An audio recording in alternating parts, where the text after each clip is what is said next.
Who made it to the postseason? Who's going to win the wild card? And who is going to win it all? Hi everybody, welcome to Let's Talk Baseball, and we're going to talk about everything you need to know going into the postseason. MLB postseason's finally here. We made it through 162 games, and it's time to break down each playoff matchup. We're going to start off with the National League.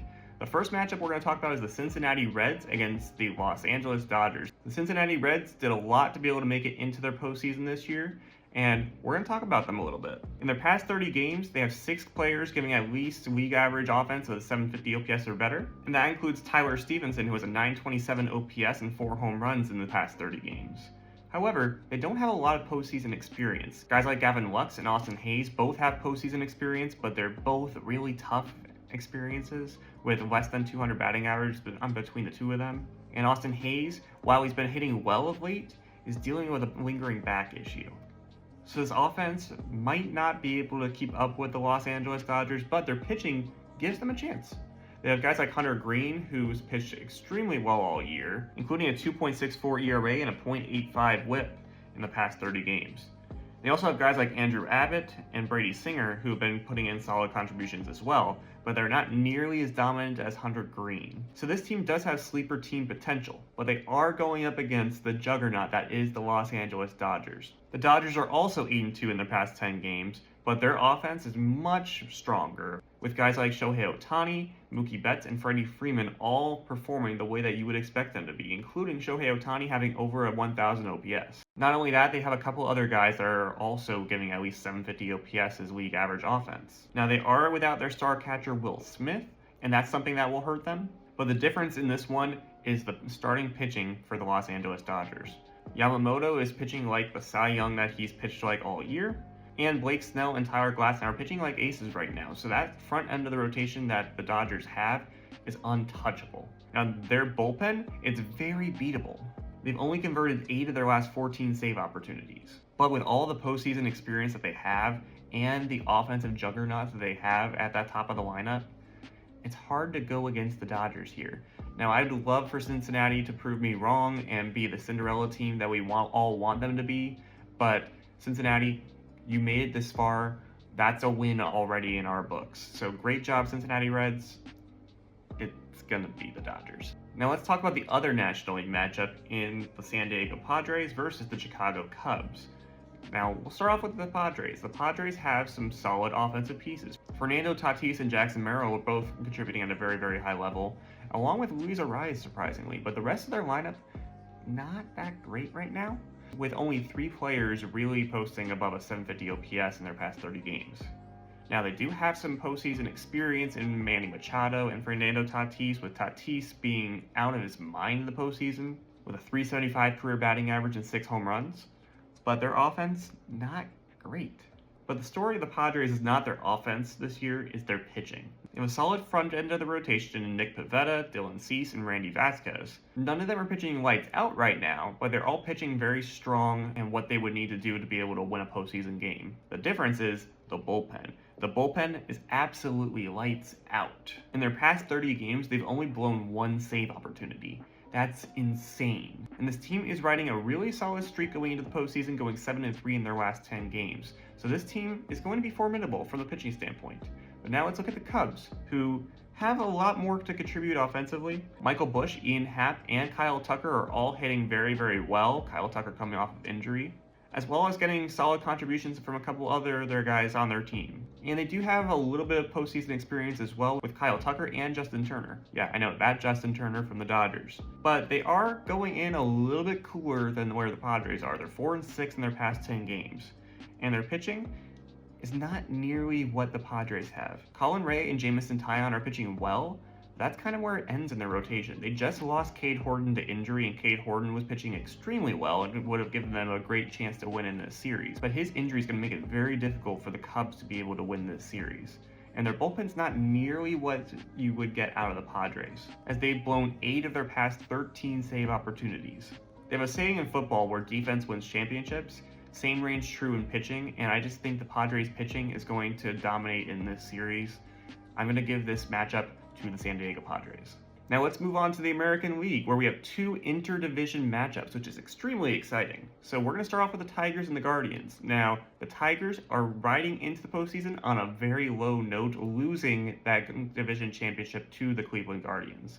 Not only that, they're 2-8 in their past 10 games. And the reason for that is their offense and their bullpen. Their offense, they only have two guys on their team that are really contributing at least league average offense. And that's Jamal Jones and Dylan Dingler, who both of them, no offense to them, they don't strike fear into you. When you hear guys like Shohei Ohtani, Freddie Freeman, Mookie Betts, Manny Machado, Fernando Tatis, all these names we've said, do you really want to compare them to Dylan Dingler? Really? So the rest of their offense, not that prolific. They do have some postseason experience in Javi Baez, who has 5 home runs in his career in the postseason, but their offense is not going to cut it. And then their bullpen, they've blown half their save opportunities in the past 30 games. It's going to be really, really tough for them to be able to do anything. Now, if they do have a chance to do anything, it's because of their ace, Tariq Skubal, who, reigning Cy Young winner, probably going to win it again, and he's pitching really, really well in these past 30 games still. So he's going to be lights out in their series. But once you get past him, you have some solid contributors from their rotation. You have guys like Casey Mize and Jack Flaherty, who are both really solid pitchers and pitching pretty well in these past 30 games. Those guys are going to be the kind of guys that are going to make and break this series if the Tigers want a chance to win it. But this team doesn't have a lot of postseason experience outside of Javi Baez. Last year they lost to the Cleveland Guardians, who they're playing right now. So let's talk about the Cleveland Guardians. While the Guardians offense might not seem like it's doing all that amazing, they're getting even contribution from their lineup, having 7 guys on their team with at least a 750 OPS, and that includes guys like Jose Ramirez, who's really, really good. From a starting pitching perspective, they have both Gavin Williams and Tanner Bybee, who are pitching like aces this year, along with a few other contributions from their starting rotation, including Joey Cantillo, who in the past 30 games is a 1.55 ERA and a 0.9 WHIP. So phenomenal contribution from a guy that you may not have ever heard of. And Cade Smith has been a reliable closer for their pen in the past 30 games. He's converted 8 of the past 9 opportunities. Yeah, the pitching for this team has been really, really solid. And once you get through that Tariq Skubal matchup, they, no question, have had the better pitching. In their past 10 games, they've had 6 matchups against the Tigers and have won 5 of them. Yeah, this could be a statement series for the Cleveland Guardians. I'm going to go as far to say that this is going to be a sweep. All right, and let's move on to what I think is the most anticipated matchup of this wild card round. If you can only watch one postseason matchup this entire postseason, this could be the matchup you want, and the Yankees and the Red Sox. When you think of baseball rivalries, this is the matchup you talk about. But not only that, these two teams are kind of representative of their historic franchises right now. When you think of the New York Yankees, you think of the guys like Babe Ruth, you think of the guys like Lou Gehrig, you think of Joe DiMaggio, you think of all these guys who are legendary offensive players. And what do you see this year? Aaron Judge, one of the best offensive players on the planet, and then a cast of team around him that's really solid contributors as well, with guys like Max Fried being really, really good, Paul Goldschmidt being a Hall of Fame level talent, back end of his career for sure, but very solid talent. This team is very, very much a New York Yankees branded ball club. And then you look at the Red Sox. When you think of the Red Sox and their history, the first thing you think of is probably the curse of the Bambino when they traded away Babe Ruth. What have the Red Sox done lately? They've traded away Mookie Betts. They've traded away Xander Bogaerts. And this year they traded away Rafi Devers. And yet they're still somehow winning games. They're getting contributions from a lot of young guys.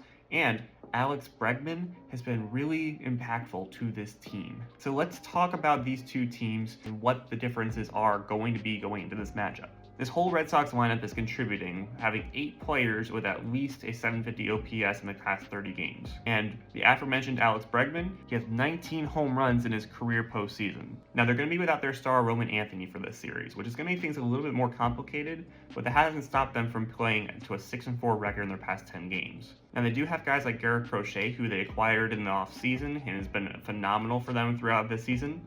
He's been kind of average, posting a 3.55 ERA and a 0.85 WHIP in the past 30 games.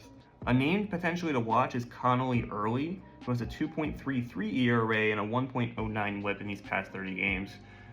he could be a very impactful piece to this puzzle that the Red Sox might need to put together if they want to beat the Yankees. And Aroldis Chapman is pitching out of his mind this year.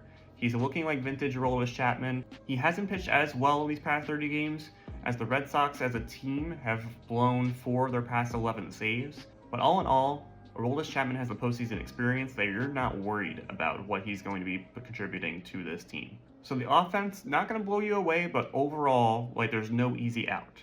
And then the Red Sox pitching staff, solid. Not amazing, but solid. And their bullpen, nothing you're worried about. Aroldis Chapman's going to get the job done. Let's look at the New York Yankees. The Yankees have guys like Max Fried, Carlos Rodon, Luis Gil, and Cam Schlittler, who are all pitching very, very well going into this postseason. Their bullpen, they figured out their closing situation in David Bednar, who's posting a sub 1.5 ERA in the past 30 games and has been lights out. Luke Weaver, last postseason, was a hero for them and has the postseason experience that could potentially be impactful in this series. So their pitching has been solid and nothing that you're going to be worried about going into the postseason.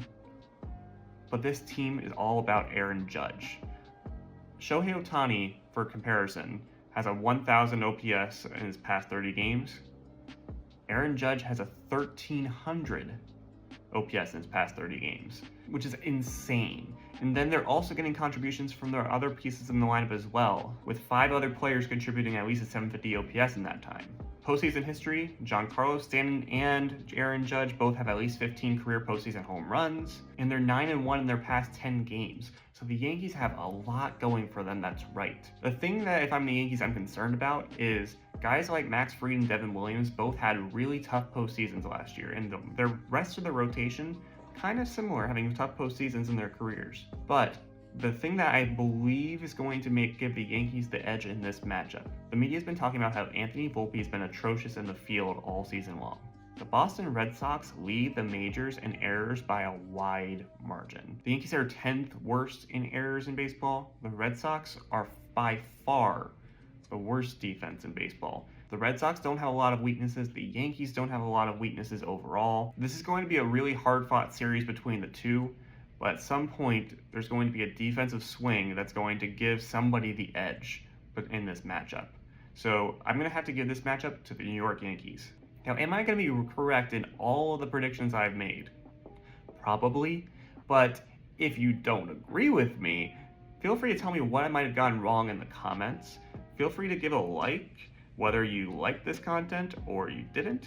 And make sure to subscribe along the way. But most importantly, make sure to take full advantage of this postseason. Postseason baseball is absolutely electric. So make sure you find a way to be able to go out to a game, watch a game, take it all in, enjoy it all, and then we can come back here and we can talk more baseball.